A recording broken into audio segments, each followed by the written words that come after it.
నమస్తే అన్న, అందరికీ నమస్కారం.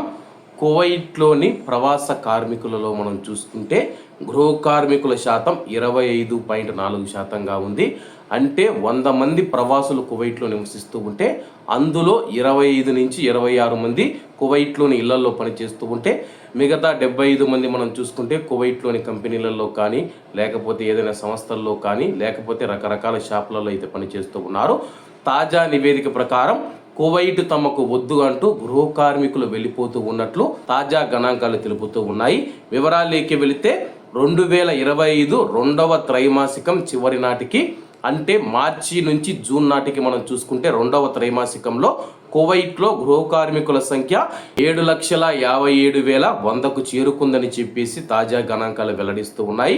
అలాగే 2024లో మనం చూసుకుంటే 7,86,300 మంది ఉన్నారు.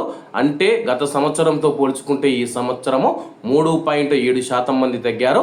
అంటే దాదాపు 30,000 మంది గృహ కార్మికులు తగ్గారని చెప్పేసి తాజా గణాంకాలు వెల్లడిస్తూ ఉన్నాయి. అలాగే ప్రస్తుతం కువైట్లోని ఇళ్లలో ప్రవాస మహిళలు 4,23,800 మంది పనిచేస్తూ ఉంటే కువైట్లోని ఇళ్లలో ప్రవాస పురుషుల సంఖ్య 3,33,300 మంది కువైట్లోని ఇళ్లలో డ్రైవర్లుగానో, దివానియాలను, హౌస్ బాయ్గానో పనిచేస్తూ ఉన్నారు.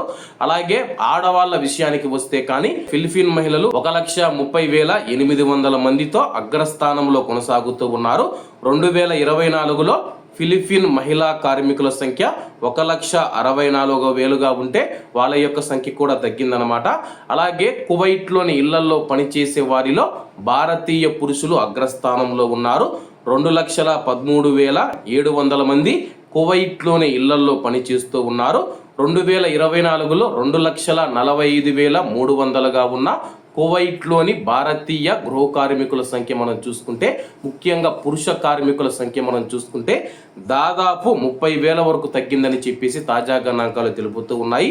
మొత్తం గృహ కార్మికులలో భారతీయులు 41.5%గా ఉన్నారు.